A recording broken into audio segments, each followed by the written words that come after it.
What's happening, world? I'm Dylan Masvidal reporting for PantherNOW, and what better way to start my Dylan's Dorm series with a bang, if anything, than by reminiscing on a hip hop classic permanently etched in the ethos with a founding member of the Souls of Mischief crew, the mighty Souls of Mischief crew, Mr. Tajai, who is repping it loud and proud. Thank you so much for your time today, Tajai.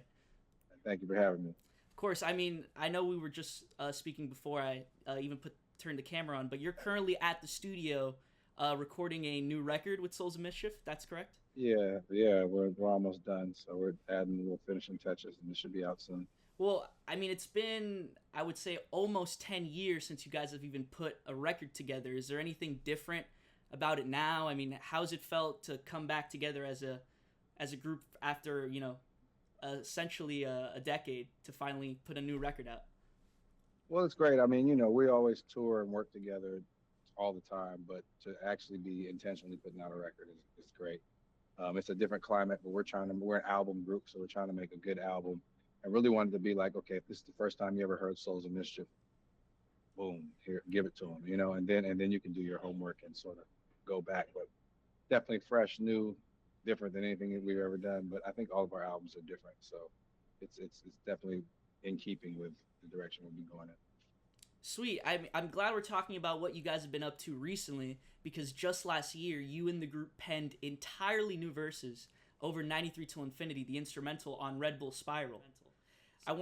I know it's just very far back for you to try to remember this, but being in the studio when that beat, that A plus beat, which shout out to him, it's incredible. Once he put it on, was there sort of like this eureka moment that you shared with the entire group that this is the Yeah. one, like this is the one we're gonna like really get out there because this is special. Yes, absolutely. I mean, the beat was originally supposed to be for Pep Love. I think A Plus and Pep Love were chilling at the house. A Plus is making the beat. This is while we were finishing up actually the 93 Till sessions. I think 93 Till is the last song we recorded. And he brought it in like, listen to this beat I made last night. And we were like, oh, that's the one. And he was like, well, I kind of gave it to Pep. And we were like, nah, nah, we need that. We're making an album right now. And so, yeah, we knew it from the second we heard it. I mean, the way that it's played out, I think, is very differently than what you would believe as an 18, 17-year-old kid and thinking about their music game and shit. But it, it's played out very well for us because I think it's not just a big song. It's from an album. Like we followed it up with an album that didn't disappoint. And from that album, we've been able to sort of carve out a career that spanned more than 3 decades at this point. Do you still own the white sweater from the 93 Till Infinity shoot? Is that I part of think your I daily think my rotation? you know what I own similar pieces, but that one I think my daughter and my sister took it.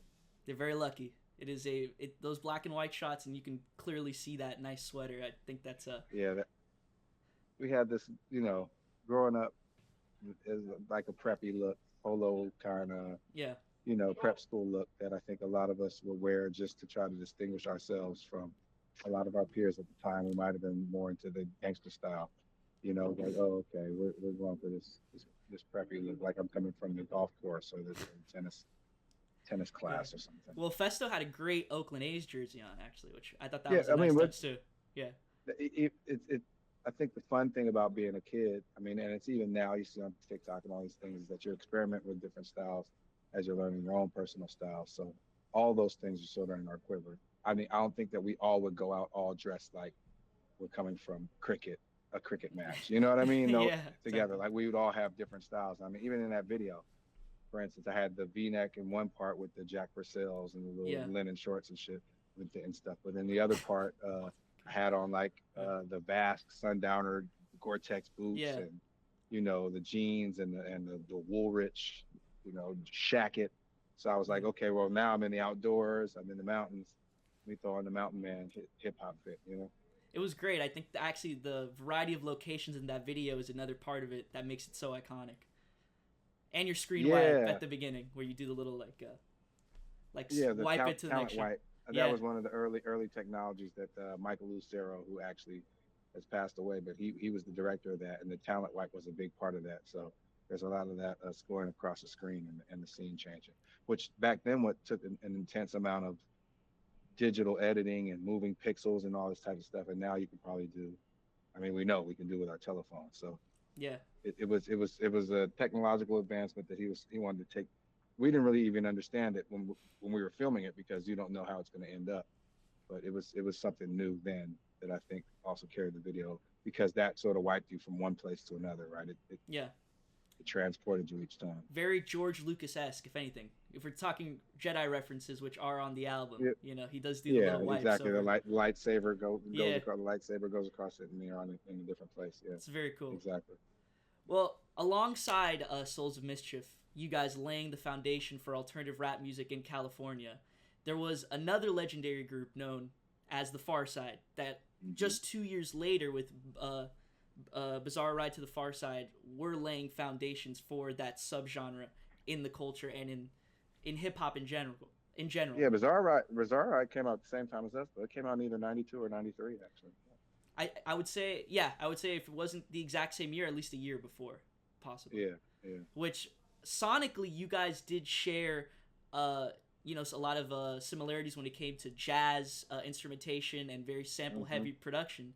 But your approaches to songwriting, I would say, were very different.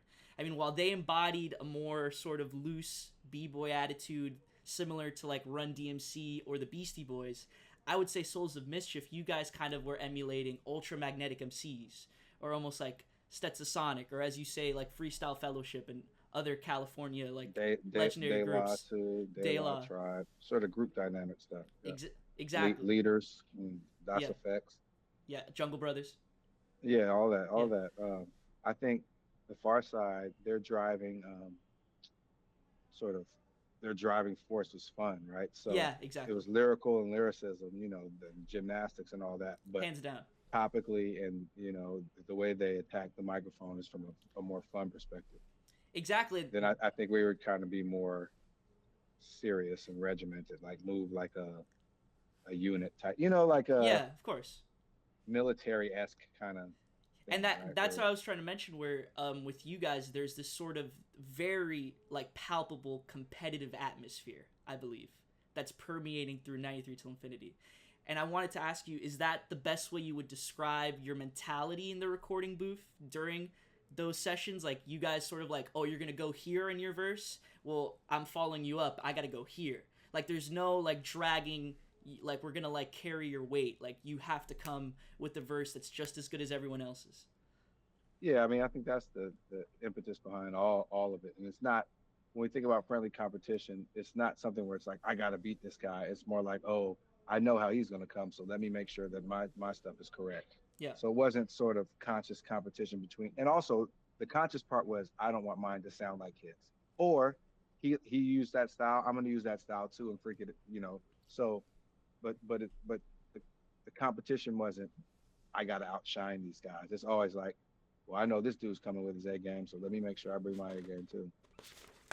Yeah. No, I mean, especially when you even look at again the title track or songs like "Let 'Em Know," "Live and Live and Let Live," "Never No More." Like it very much feels like this sense of you guys are still ad libbing between your verses, like kind of hyping each other up.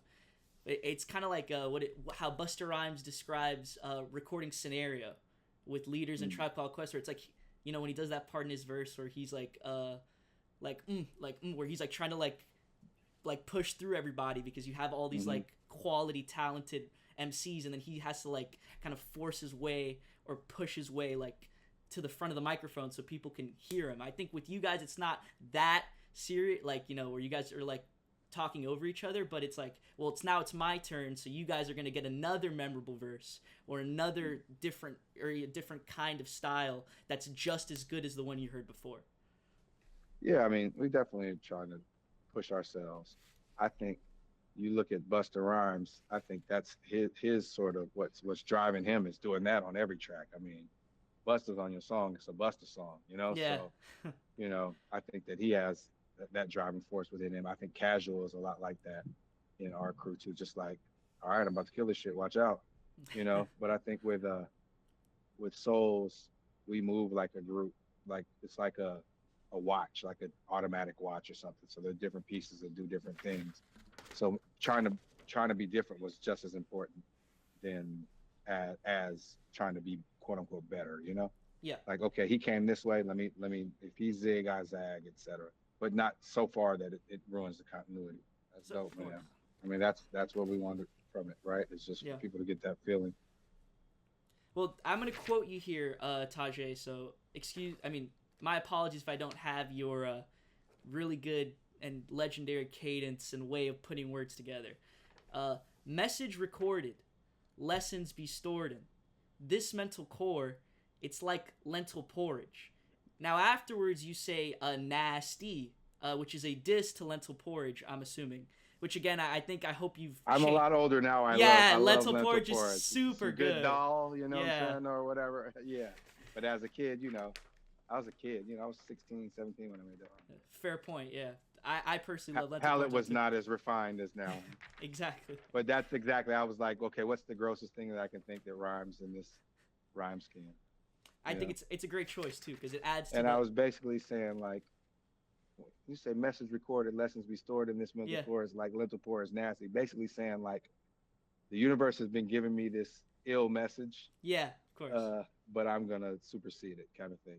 Like I don't know. It's as a kid, it's funny because the rhyme scheme is like very very important. But I don't even think I could think that right now. Think that far out of the. Yeah. I've got a whole different set of tools now, so it's cool to hear what I thought like and compile stuff like as a kid. Yeah, lentil porridge is great. Yeah, good. I'm glad that's something you've changed your mind on. Something I make often. That's what's even funnier. Like, yeah. Well, you mentioned tools because when we spoke beforehand, that's when you lost. That's such a vital part of that scheme is that whole, tape measure, screwdriver. You like put that together. Did you? I want to ask because sometimes a lot of people are kind of confused on whether or not certain MCs hear a beat and then have all these lyrics for it in the moment. But you're mentioning how you had a lot of these bars, like almost not super before. No, but like, I wrote them to the beats. Oh, okay. The songs don't come out until years after you make. The song. song. Okay, there you go. Right, that's when you lost. I think was on our demo. I don't know if Never No More was. It may have been, but like we made That's When You Lost in high school. Sweet. I mean, and how do you even come up with that? Like, what do you kind of remember what you were doing at that time? Like, all right, I'm gonna write this scheme, and then is it like you're looking around, and then you think, oh, this is gonna be a really cool scheme if I put it together, or? It all started from like a skill craft, which is a tool name brand out here, tool brand. Yeah. And I was thinking about like a skill craft, like rap, and then the tools grew out of that. So there's a skill craft, like they have DeWalt or whatever the name of the company is that makes it, Stanley, et cetera. Skillcraft is one of them. So Skillcraft, thinking about rap, and then I got the Skillcrafted tools, and then just started rolling with that tool metaphor from there. But all visual. Probably went to Home Depot or something, or Ace Hardware, and saw it, and then it grew out of there. Like I'm one of those guys who, if I have ideas, they come, I try to write them down or remember them, because I would say this for most musicians, we've probably forgotten or lost our best music, like better than the stuff that's even out. Wow. So now with all these different means of doing it, whether it's voice notes or actual notes and stuff, I try to get all of my ideas out. Sweet. Immediately. Well, I also bring up that beginning part of Never No More because these kinds of snappy cadences and rhyme schemes, they're always a treat to listen to, and they're very much a standout contribution from your end on the record. Were there any influences? I mean, I know you mentioned some before of the people who even laid the groundwork, the groups that laid the groundwork even before you guys. But were there any influences, hip hop or otherwise, that sort of guided your style when you were writing these verses back in high school or while you were in the booth at the time? Man, LL Cool J, KRS, Big Daddy Kane, Cool G Rap.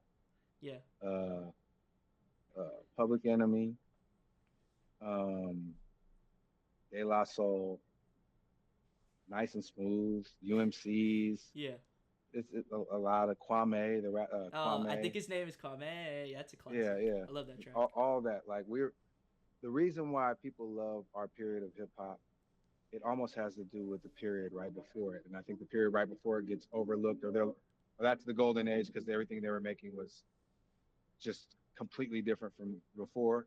But we were building on that, and it was a very, very, I think, important time in hip hop's growth and development because there were just ways of attacking and ways of being different. I mean, we started being noticed by the labels, and the labels, some of them are copycats, but usually the people who blow up are the ones that are very different. So there was a push to be different from your peers, and it was refreshing and recognized and wanted. Whereas now you turn on the regular radio, and everybody sounds exactly the same. And I think that's just how pop. That's because rap is pop. It's not because Yeah, hip hop is dying. It's not at because all. since rap is No. popular music, they're signing people who sound like whatever's out. So it becomes Yeah, a smaller and smaller sort of circle until it becomes a dot eventually. yeah, And there's a portion of rap that I think is in sort of the hair band era of rap, but the yeah, majority of rap, which is like the majority of an iceberg, it's some of the best time. Like lyrically, I think after us, after Eminem,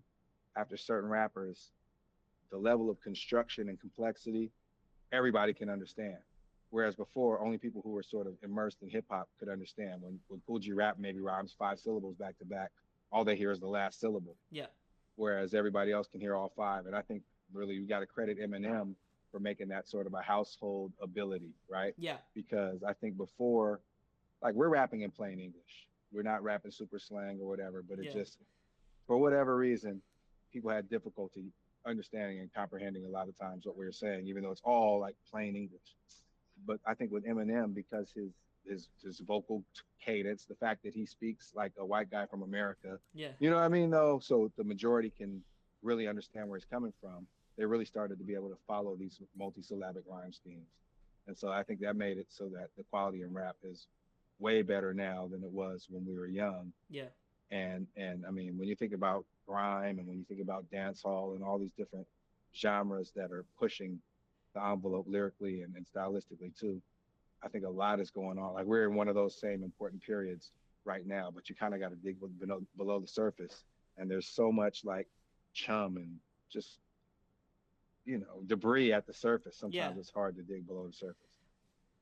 And you mentioned Eminem. I mean, that's kind of something that you mentioned. You talked about how he kind of popularized, not just the making things a lot more easier to understand while being complex, but the speedy flows. I think Souls of Mischief, which I mentioned in my written review, what you guys always got right was you weren't just rapping quick for the sake of it. It was almost like you had to, like it's like it was like your only way of getting these words out sometimes was spitting these bars kind of quickly, but not, I mentioned, not in like a DOS effects way, no disrespect to them, but in this way where you were spitting quickly, but then there was a real purpose to it, especially with the bars you guys were spinning and like I said, these layered metaphors or schemes you guys were working with. It was very cerebral. Yeah, I think, and also the part where I think rappers are mainly we're the rhythm section, right? We're the type of rappers we are. It's percussive. So yeah, we definitely tried to tried to move forward with a style that you get stuff off quick, but we have the concept what's like called dribbling almost, and it's Yeah, like some guys just dribble, they never shoot. So it's a lot of thick words that rhyme, but no complexity, not complexity as far as the pattern, yeah, complexity as far as the subject matter. exactly. So it's just bibbity bibbity bibbity bibbity Yeah, bibbity, and then maybe they finally shoot it or pass it off yeah, after a lot of bibbity. And I think we were trying to sort of cut that out. I think our style even though it's ornate, it cut out a lot of the fat yeah, of of the sort of course. fast rap. You know, I mean, you look at Tech Nine though, probably one of the best, or Quit Yeah, Twister. yeah, Them dudes, it's fast rap. It may sound like bibbity bibbity bibbity to the untrained ear, but they're actually saying stuff. yeah, of It's not course. them just trying to rhyme a bunch of words really quickly. Eminem, same thing. Casual. I mean, there's a lot of dudes who can do. Micah Nine, Yeah. and Current artist East and all now, them I dudes. think I'm someone from California. Kendrick has always kind of showed that he can have a quick flow. JID, just I will Yeah, say it's exactly, evolved from exactly. that. Yeah, Yeah, that lane though, yeah, that lane. But I think quickness for the sake of quickness Yeah, I is know. different than speeding up and slowing it up Exactly. You guys kind of had for a use. like a Tim Hardaway killer crossover kind of thing. Oh man, see, I'm not even an athlete, right? So I don't like using sports metaphors because I'd be wrong about Yeah. the human beings, and I'll give them a wrestler's name or something like Yeah. that. But if you're looking at it like from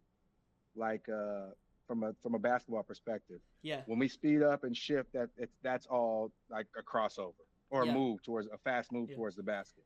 But it's always, I feel like we're always pushing it towards the basket. It's never, we're not bringing it up slow. Yeah. Or if Exactly. we do, it's like, okay, a couple of dribbles to get to the half, and then we start cutting. But a lot of that, a lot of the stuff that we you would consider fast flow Yeah. is, like you said, it's a crossover. It's Yeah. not just us dribbling and kicking Yeah. the Yeah. ball and Yeah. dribbling No. behind our back and spinning it on our finger. And I'm saying some rappers do that. Not, I mean, not the guys you mentioned, but there's a lot of Yeah. rappers who I think they feel like if they really flow fast, That's enough. Yeah. and that's sufficient. And I'm like, nah, it's like you're standing at the 3-point line dribbling hella hard. Like Exactly. you're running the clock, and it's on the clock. Like this rap shit is on the clock, so you're running the clock out. True. And you're never up. You want to win, like, so you got to shoot at something, which is I would say is like more the metaphors, Yeah. how you bring the rhyme back and all that kind of stuff. Do you have a wrestling reference? Because I had something I know, a pro wrestling reference. Do you kind of have a wrestling reference you can make for this? Because I'm glad that we can share that, affinity for that.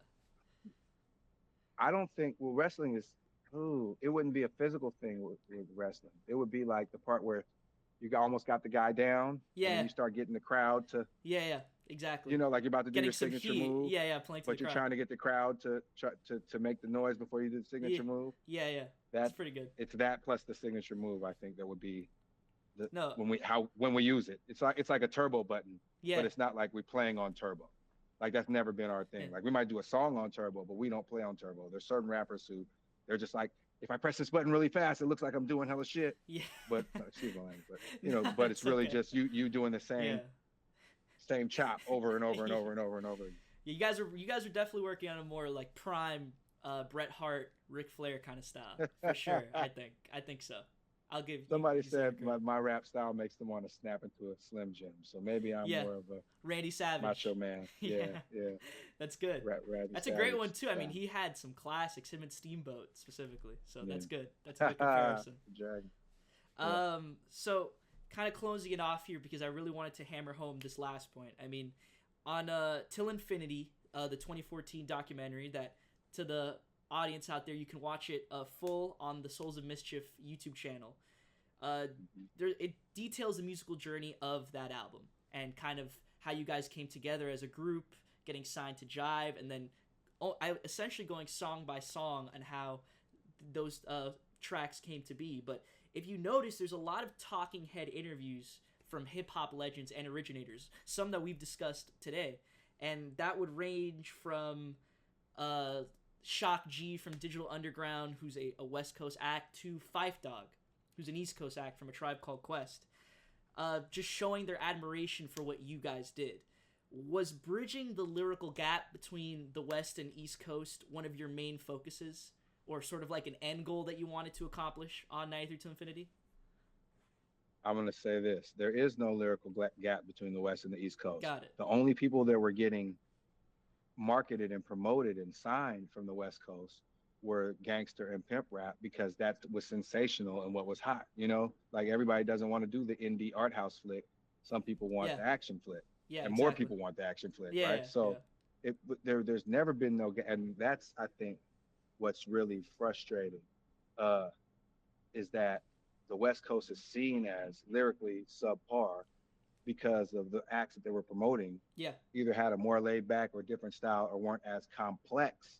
That doesn't mean they weren't as fresh as or even lyrical, but just not as complex as East Coast rappers. And we never lost that complexity. The people we grew up on were complex rappers, so we were trying to make sure that we stayed up. So the gap is only in what got promoted from either place. Exactly. I mean, and it's really amongst the listener. Cool G Rap had his whole second or third album produced by Sir Jinx after Ice Cube produced. I mean, after he produced Ice Cube's first album. So and so we talk about one of the most lyrically complex rappers, then going over sort of West Coastish, you know what I mean? Yeah, Not of course. Style beats, but beats by a West Coast producer. So it's never been the rappers that have been on that, it's sort of been the industry, Of and course. it's frustrating because it's I hate to bring race into this, and it's going to be but it's a roundabout metaphor that I think makes sense for this. Yeah. It's when they tell you that you're fresh for a West Coast rapper, Yeah. like, oh, you guys are lyrical for West Coast. That's like when you tell a black person or a person, a non-native English speaker or something like that, Yeah. either or, hey, you speak really well. It's like, Right. Yeah. duh, yeah, we all learn English. You know what I mean? And I Exactly. appreciate you. I appreciate you admiring my It's ability very to speak. condescending. However, it's like speak really well for what? And that's Yeah. kind of how like it's like, oh guys, you guys are lyrical from the West Coast, and it's like, don't put that little caveat or that little asterisk next Asterisk. to it. We're lyrical, period. And that's the only thing I mean about bridging the gap. The Yeah. gap was only in perception and marketing. There have Right. always been lyrical rappers, Def Jeff, Divine Styler, the whole Good Life. Like Yeah.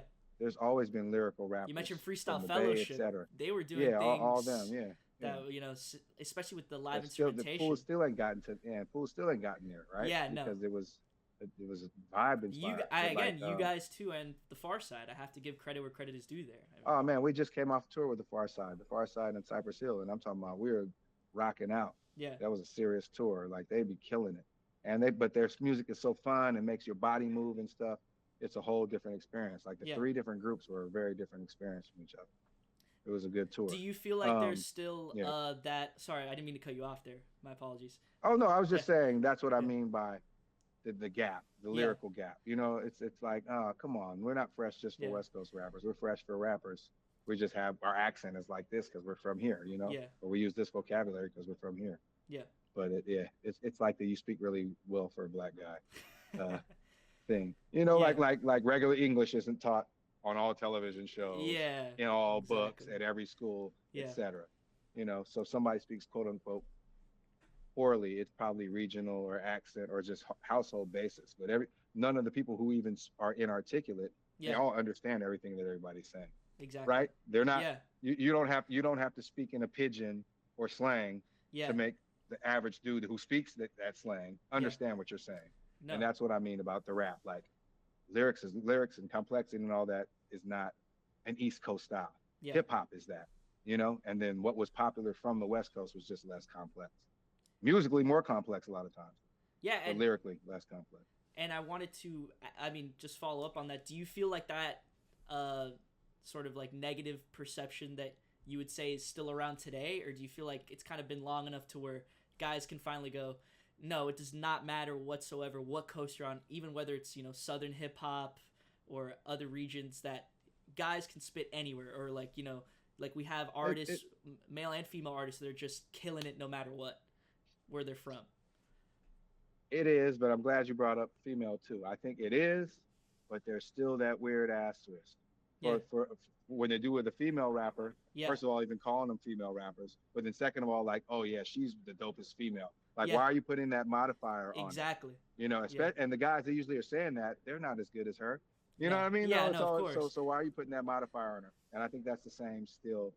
Like, yes, we know that there are spitters Yeah. from the South and the Midwest. Yeah. I mean, we think about Tech Nine, or you think about Andre 3000 or Big Boy or T.I., or you think about Cool G Rap, or you think about the hieroglyphics in the West Coast. Every region has spitters. Yeah. And I don't think that people are question the possibility of them existing.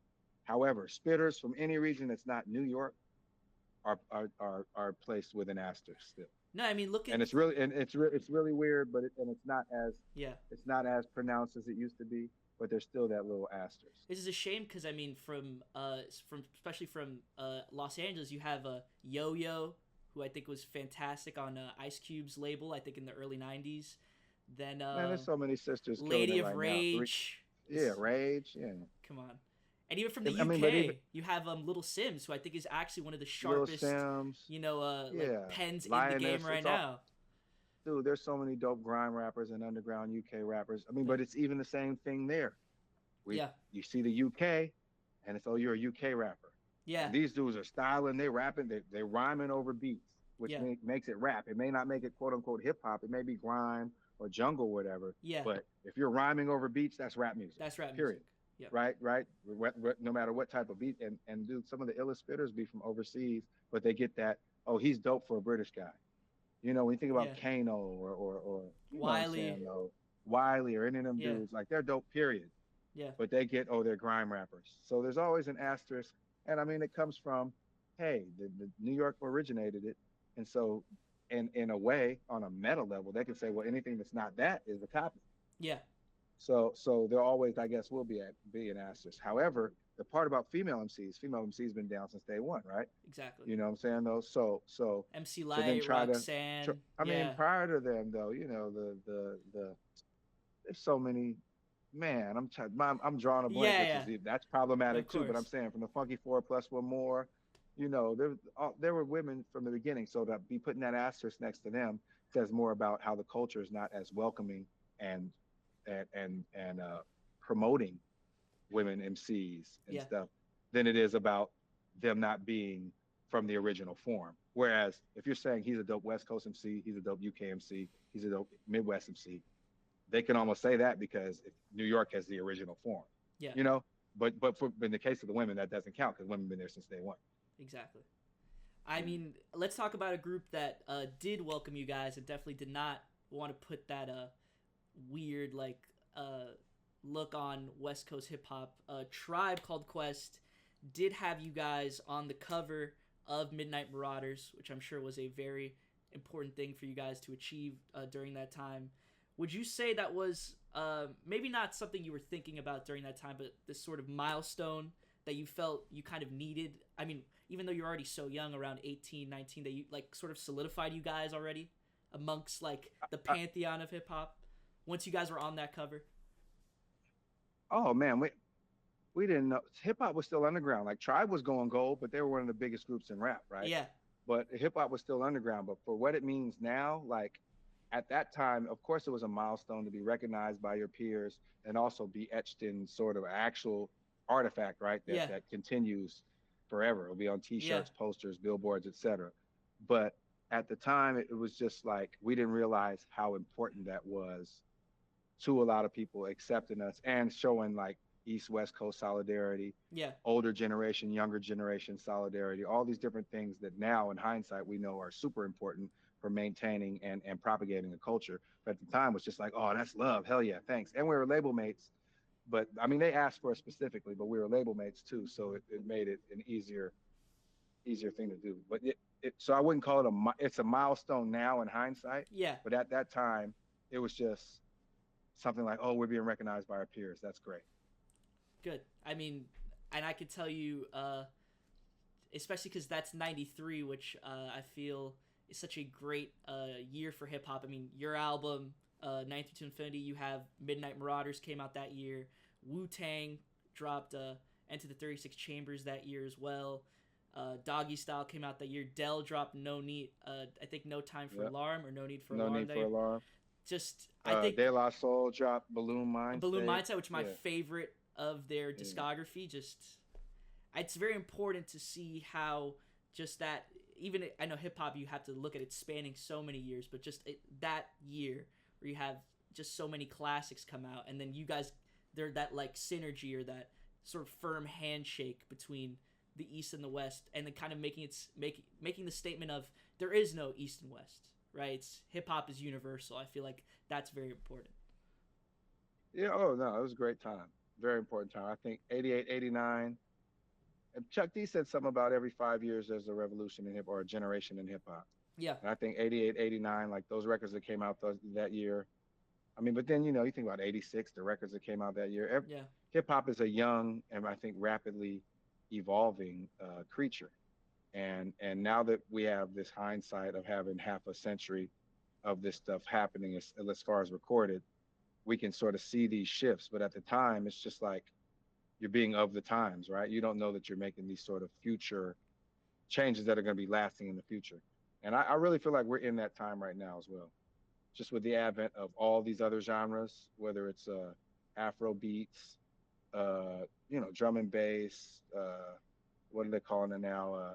Electronic, what do they call it? Not electro, but EDM, all these different yeah, things. Like we have so many ways to incorporate that into hip hop because hip hop is uh, a gumbo, like a hybrid, yeah, that it's, man, I was listening to a song the other day and it was a guy like rap singing, like over like almost like some high life music that had like drill music, bass, and then like a trap beat. You know what I'm saying though? Yeah. And he was from I think Nigeria, and he was singing in English, whatever his native language is, a little bit of Arabic, and you see what I'm saying though, Yeah, like of all mixed course. together at once, like it was like a Creole, and I was like, oh wow, this is like a mute, it's like a platypus or something, like some sort of mutation Yeah. that's gonna push things to the next level. Because right now, you go to the South America, think about the Red Bull Batalla. Yeah. They have a battle league where they're freestyling off the top, up spontaneous over beats, battle each other in these huge arenas. You know what I mean? And you can just see how the styles are, especially because they're in Spanish. The styles are upgrading because they have a whole different lexicon and ability to rhyme different words and ways you put words together. So I just think like we're in this big sort of primordial. I don't know if primordial is the word, but just like a big Yeah. I tank get it. It's that like, that that mutations are happening right now, yeah. and the people who are paying attention are getting better. The people who aren't paying attention are like, oh, hip hop sucks, and I and Yeah. I and we've never been about what's on the radio, like never. Like I'm Yeah. not talking about Souls of Mischief. I'm talking about hip hop, the genre, Yeah, of because they course. didn't play us on the radio for the first 25 years of it. So we've never really been about what's on the label, and so, I mean, what's on the radio. So Yeah. it's funny that now hip hop is being judged by what's on the radio, and I'm like, nah, most of that is just pop, like popular music. It's Yeah. it's rap, but it's not even steeped in what the genre was made out of. Or even if it is, it's a mainstream song made for. It's like, to me, pop kind of is, you take any genre and then you take the fangs and spines and bones out of it Yeah. and sort of smooth it over, and then you make it palatable for everybody. Yeah. That's from any genre though. That's jazz, where as you go from Thelonious Monk to like a Kenny G or something, Yeah. or that's R&B to where you go from like, you know Otis Redding to Yeah. whatever's on R&B right now. I'm on the radio right now, Yeah. or hip hop where you go from like, you know, let's just use Souls of Mischief as a metaphor, like Let 'Em Know or That's When You Lost, to a 93 Till, like more palatable. Not saying 93 Till is a pop song, but Yeah. it's palatable. It's more palatable because it's mellower, etc. I Yeah. think that's what pop does to everything, not just rap, not just black music or whatever, to all music. And so the stuff that's on the radio, even if it is hip hop, a lot of the times it's been deboned and defanged so that it's easy to consume. No, I mean, So why are we getting it's, judged by that when yeah, there's so much good rap, right? exactly. That's And that's what I'm saying. that's something I think we can agree on for sure. There's only so many times you can hear, oh, hip hop is dead or hip hop is dying. And I can tell you right now, I think there's like 3 or 4 projects I've already listened to this year.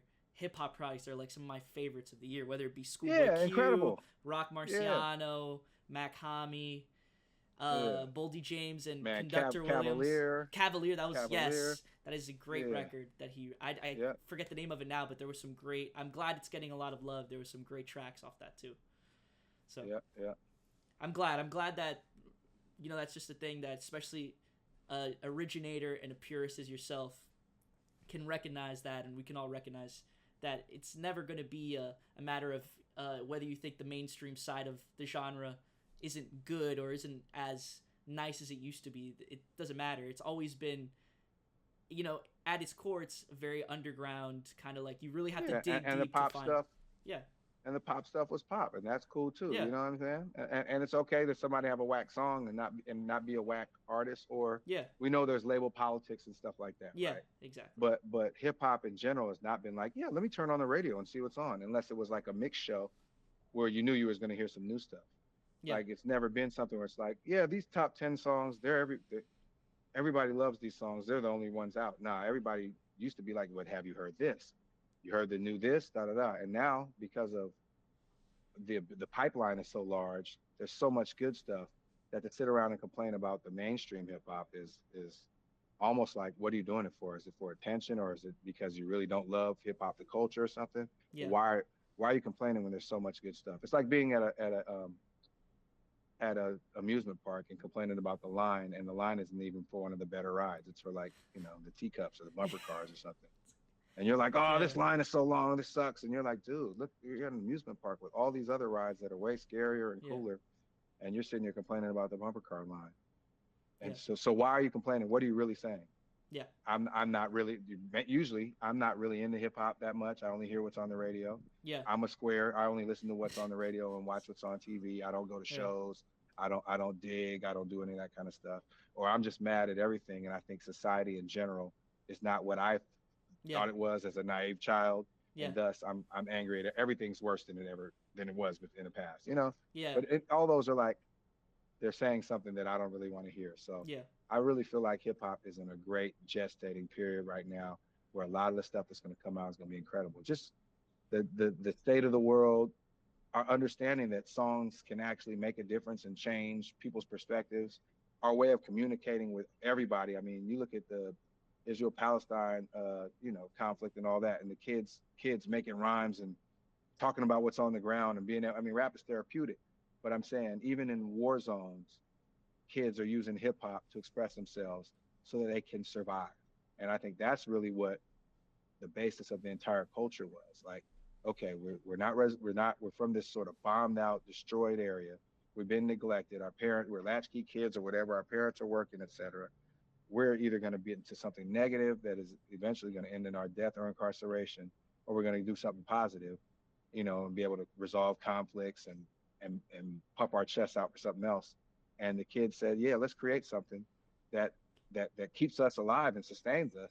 And dude, 50 years later, it's still doing it. I mean, I still get the same feeling. Like right now in the studio, I still get the same feeling making this music as I did before. Um, I just feel like I'm way better at it, which is Yeah. even a better feeling. But hip hop is restorative. Hip hop is a survival mechanism, and I think that it's in a better place than it ever has been because now we can share it through these devices and through all this other sort of content. But then don't stop there. Dig all the way deep into it because it's rewarding when you do. I don't know anyone who can argue with that. That was just poetically said, I'll say, for sure. Thank you. Thank you. So, last thing before we have to let you go, Tajai, if you can, I know there's a lot of viewers right now who have listened to this conversation and who haven't listened to 93 Till Infinity and have gone, wow, that's something I should definitely check out. So most people like to do I'll give you one word to describe the album and sell it to the audience, but I think that's, for an album this good, I'd rather give you one sentence to give the viewers out there, if you were to describe 93 to Infinity in a sentence and really let the people know, hey, this is something you should listen to, how would you put it in a sentence to the audience out there? 93 Till Infinity is a sonic and lyrical journey into exactly what hip hop should feel like from 93 till infinity. That's a mic drop. That is a mic drop. Come on. It's no better way to end it. I mean, you did it. That's it. I mean, I appreciate it. Thank you very much, Tajai. Thank you very much to the viewers out there who checked this out. Go listen to 93 Till Infinity, and when Souls... Check the whole catalog out. And check the whole order. catalog out. Exactly. 93 Till, then No Man's Land.